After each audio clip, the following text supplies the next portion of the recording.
జెండను జత కట్టడమే నీ ఎజెండా చెలగుండల గుడి కట్టడమే చెగను ఎజెండా అనిరా గుడి జెండులలో పుట్టిన కుర్చీల కూర్చోవడమే నీ ఎజెండా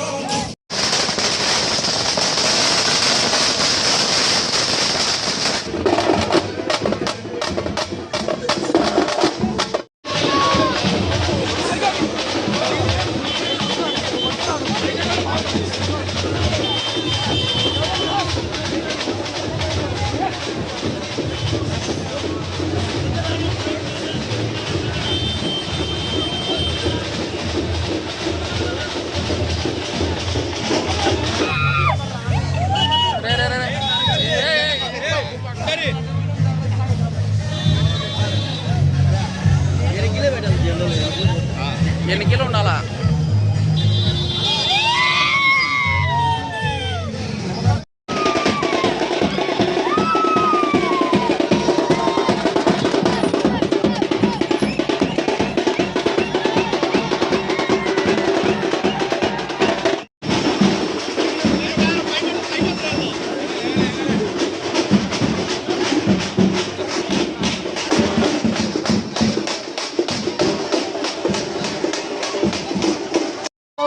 శాసనసభ్యులు మన ప్రీతమ నాయకుడు శ్రీ శిల్పా రవిచంద్ర కిషోర్ రెడ్డి గారికి, అదేవిధంగా వేదిక మీద ఉన్నటువంటి పెద్దలకు, అన్నలకు, తమ్ముళ్లకు, అక్కలకు, చెల్లెలకు అందరికీ నా ఉదయపూర్వక నమస్కారాలు తెలియజేస్తున్నాను.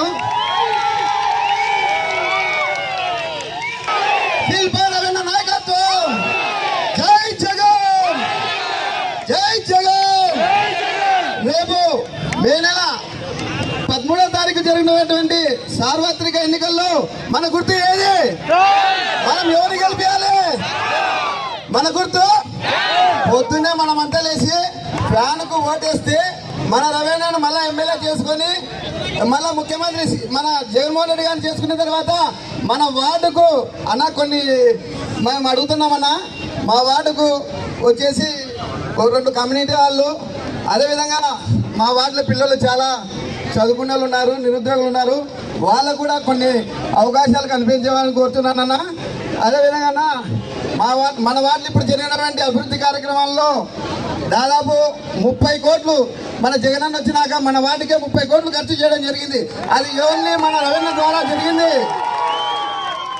మనకు అమ్మఒడి కావాలంటే ఎవరికి ఓటేయాలా? మనకు ఆసరా కావాలంటే ఎవరికి ఓటేయాలా? మనకు చేయూత కావాలంటే ఎవరికి ఓటేయాలా? మరి మన వాలంటరీ పింఛన్ తెచ్చి ఇంటి దగ్గరికి చేయాలంటే ఎవరికి ఓటేయాలా? ఇప్పుడు చంద్రబాబు నాయుడు 14 సార్లు ముఖ్యమంత్రి చేసినాడు. ఇవన్నీ ఏ పొద్దున్న ఊహించినాడా ఆయన? మీరన్నీ ఇవన్నీ సంక్షేమ పథకాలు ఏ పొద్దున్న ఆయన కరోనా గారు ఊహించినాడా? కరోనా టైంలో ఎవరు పనిచేశారు మనకు? మన ఎమ్మెల్యే గారు మాకు దిశానిర్దేశం చేసి మన వాలంటీర్లను ఇంటింటికి పోయి మాతర్లు ఇచ్చి వాళ్ళకి ఏదైనా కరోనా వస్తే కరెంట్ ఏంటో తొలగిపోయి అవన్నీ చేసింది ఎవరు? మన రవీణ, మన వాలంటీర్లు, మన సచివాలయం. గతంలో మనం పెన్షన్లు తీసుకోవాలంటే ఎక్కడికో పోతుండే. ఇప్పుడు కూడా కొత్తగా పెన్షన్లు వాళ్ళు ఏం చేసినారంటే బ్యాంకులు ఇస్తారంట. బ్యాంకులు వేస్తే ముసలిలో వస్తలేమి, వీళ్ళ వస్తలేమి. ఇంతకుముందు చంద్రబాబు పోస్ట్ ఆఫీస్లో పెట్టినాడు, ఇప్పుడు మళ్ళీ బ్యాంకులు వేస్తాడంట. కాబట్టి మీరు 13వ తారీఖున ఫ్యాన్ గుర్తుపై మన ఓటు వేసి రవీణ గారిని మన బూతుల నుంచి అత్యధిక మెజారిటీలో గెలిపియాలా? గెలిపిస్తామా? మన ఓటు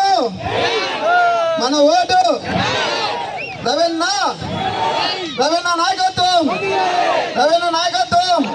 థ్యాంక్ యూ నా. ఇప్పుడు మన గౌరవ శాసనసభ్యులు శ్రీ శిల్పా రవిచంద్ర రెడ్డి గారు మాట్లాడుతూ కూర్చున్నాం.